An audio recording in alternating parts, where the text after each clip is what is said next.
Student, हमारा chapter चल रहा है मॉलिक्यूलर बेसिस ऑफ इनहेरिटेंस।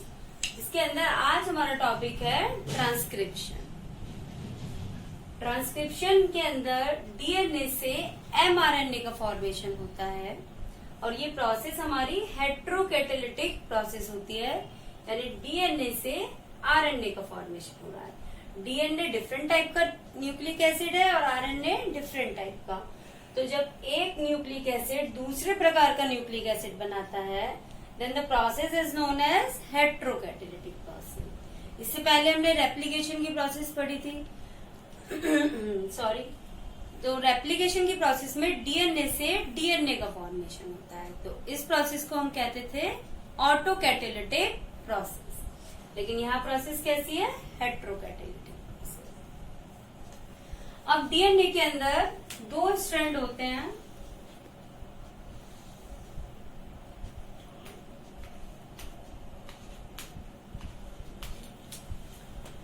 और दोनों ही स्ट्रैंड क्या होते हैं? एक दूसरे के एंटी पैरेलल होते हैं। यानी कि अगर एक स्ट्रैंड की पोलैरिटी 3 एंड से 5 एंड की साइड है, तो दूसरे की होगी 5 एंड से 3 एंड की साइड। और एक स्ट्रैंड काम करता है कोडिंग स्ट्रैंड का, यानी कि जिसका कोड हमें चाहिए किस पर? एमआरएनए के ऊपर।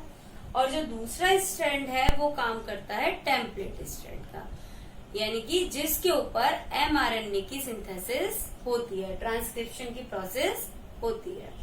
उस स्ट्रैंड को हम कहते हैं टेम्पलेट स्ट्रैंड। तो टेम्पलेट स्ट्रैंड हमेशा रन करता है 3 एंड से 5 एंड की साइड, और कोडिंग स्ट्रैंड रन करता है 5 एंड से 3 एंड की साइड। तो ये स्ट्रैंड हो गया हमारा कोडिंग स्ट्रैंड और ये स्ट्रैंड हो गया हमारा टेम्पलेट स्ट्रैंड। और जो नया एमआरएनए बनेगा वो कहाँ बनेगा? इस स्ट्रैंड के ऊपर बनेगा। और वो कैसे रन करेगा? 5 एंड से 3 एंड की साइड वो रन करेगा। तो हमारा दो स्ट्रैंड है डीएनए के, coding strand, template strand. Coding strand वो स्ट्रैंड होता है जिसका कोड हमें चाहिए, जिसके ऊपर जिसका कोड हमें चाहिए एमआरएनए के ऊपर। यदि जो हमें प्रोटीन चाहिए वो कोड लेकर जाएगा एमआरएनए, तो वो कोड किसके ऊपर है? कोडिंग स्ट्रैंड के ऊपर। तो कोडिंग स्ट्रैंड के कोड आ जाते हैं एमआरएनए के ऊपर। और दूसरा स्ट्रैंड हमारा टेम्पलेट स्ट्रैंड है, जिसके ऊपर ट्रांसक्रिप्शन की प्रोसेस होती है, और जो नया एमआरएनए बनता है उसके ऊपर जो कोड है वो किसके अकॉर्डिंग होता है? कोडिंग स्ट्रैंड के अकॉर्डिंग। अब ट्रांसक्रिप्शन की प्रोसेस में जो एंजाइम यूज होता है वो होता है RNA polymerase enzyme. RNA polymerase prokaryotes में केवल एक ही टाइप का होता है, जबकि यूकैरियोट्स में ये 3 टाइप्स के होते हैं, first, second and third. First rRNA के सिंथेसिस में हेल्प करता है, सेकेंड एमआरएनए के सिंथेसिस में हेल्प करता है, और थर्ड टीआरएनए के सिंथेसिस में हेल्प करता है। क्योंकि जो हम देख रहे हैं ट्रांसक्रिप्शन की प्रोसेस, उसके अंदर किसका फॉर्मेशन हो रहा है? एमआरएनए का। तो हम स्ट्रक्चर देख लेते हैं आरएनए पॉलीमरेज सेकेंड। तो आरएनए पॉलीमरेज सेकेंड 7 सब यूनिट्स से मिलकर बनता है, जिसमें जो 5 सब यूनिट्स हैं वो एक दूसरे से जुड़ी रहती हैं और वो कोर यूनिट बनाती हैं। कोर यानी कि वो एक साथ हमेशा जुड़ी रहती हैं, मेन यूनिट। और 2 यूनिट टेम्परेरी होती है, यानी कि जब उनकी नीड होती है तो वो कोर यूनिट से जुड़ जाती हैं, और जब नीड नहीं होती है तो वो उस कोर यूनिट से सेपरेट हो जाती है।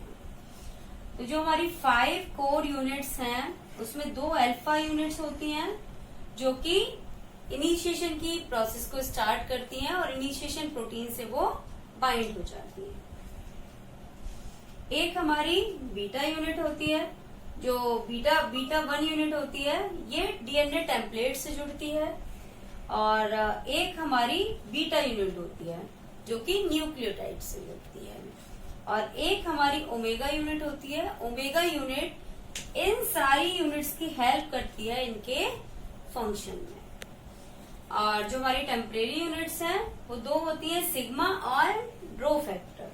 जो सिग्मा यूनिट है वो आरएनए एमआरएनए की सिंथेसिस को इनिशिएट कराने में हेल्प करती है, और रो फैक्टर उसके इलोंगेशन में, एमआरएनए चेन के इलोंगेशन में एंड टर्मिनेशन में हेल्प करते हैं। तो एक चीज मैं आपको और बताना चाहती हूँ, चलिए मैं बताती हूँ।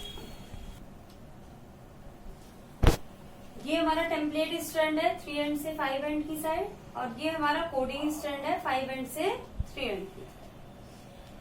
तो टेम्पलेट स्ट्रैंड के 3 एंड कोडिंग स्ट्रैंड के 5 एंड की तरफ ये प्रमोटर जीन ऐड होता है, और टेम्पलेट स्ट्रैंड के 5 एंड कोडिंग स्ट्रैंड के 3 एंड की तरफ ये टर्मिनेटर जीन ऐड होता है। तो 2 जीन हमारे ऐड हुए हैं, टेम्पलेट स्ट्रैंड के 3 एंड की तरफ प्रोमोटर जीन और 5 एंड की तरफ टर्मिनेटर जीन। तो अब ये प्रोसेस में क्या क्या स्टेप्स होते हैं वो मैं आपको बताऊंगी। Stages of transcription. First stage होती है इनिशिएशन प्रोसेस, यानी कि कैसे ट्रांसक्रिप्शन की प्रोसेस स्टार्ट होती है। तो इस प्रोसेस के अंदर जो हमारे एंजाइम काम आते हैं वो है कोर यूनिट, यानी जो आरएनए पॉलीमरेज का 5 सब यूनिट वाला पार्ट है कोर यूनिट, वो इसमें हेल्प करती है, और साथ में सिग्मा यूनिट हेल्प करती है। इसके अंदर पहले रिकॉग्निशन होता है प्रमोटर जीन का, यानी कि कहाँ से प्रोसेस स्टार्ट होनी है ट्रांसक्रिप्शन की, और उसके बाद ये प्रोसेस स्टार्ट होती है। और जीन कौन कौन से हेल्प कर रहे हैं? आरएनए पॉलीमरेज सेकेंड ही हेल्प कर रहा है, लेकिन उसके कौन सा part? Core part and sigma unit. इसके बाद नेक्स्ट है हमारा स्टेप है इसका इलोंगेशन का स्टेप।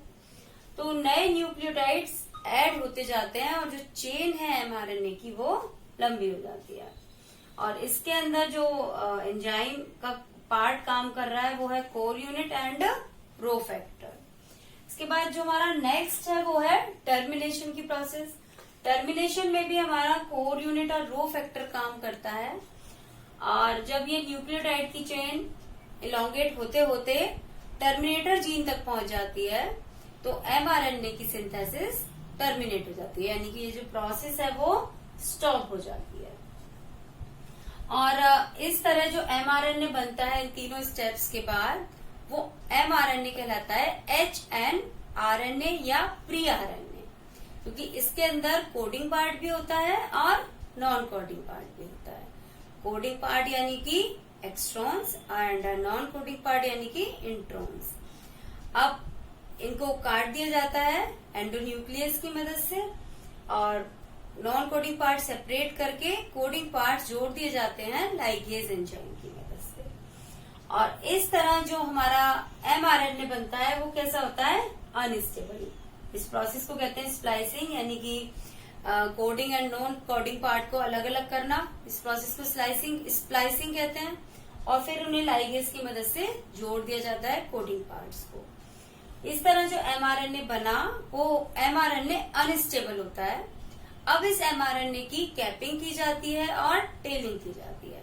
तो कैपिंग 5 एंड पर होती है और टेलिंग 3 एंड पर होती है। और कैपिंग में मिथाइलेटेड ग्वानिन यूज होता है, और टेलिंग के अंदर पॉलीएडेनाइन चेन यूज होती है। तो इस तरीके से अनस्टेबल एमआरएनए की कैपिंग हुई और टेलिंग हुई, और उसके बाद जो एमआरएनए बना that is the actual mRNA. तो इस तरीके से हमारी ट्रांसक्रिप्शन की प्रोसेस पूरी हुई। ट्रांसक्रिप्शन की जो प्रोसेस है वो कैसी है? हेट्रोकैटालिटिक प्रोसेस है। इसके अंदर एंजाइम यूज आता है आरएनए पॉलीमरेज सेकेंड, और 3 स्टेप्स के अंदर ये प्रोसेस पूरी होती है। Initiation, elongation and termination. और प्रोसेस में जो एमआरएनए बनता है उसे हम कहते हैं प्री एमआरएनए या एचएनआरएनए। उसके बाद स्प्लाइसिंग की प्रोसेस होती है जिससे कि हमारा अनस्टेबल एमआरएनए बनता है। उसके बाद कैपिंग और टेलिंग होती है जिससे कि हमारा एक्चुअल एमआरएनए बनता है। तो this is the process of transcription and it is an important topic. तो आप अच्छे से पढ़िए, समझिए, और वीडियो को लाइक कीजिए, शेयर कीजिए, चैनल को सब्सक्राइब कीजिए। Okay, thank you and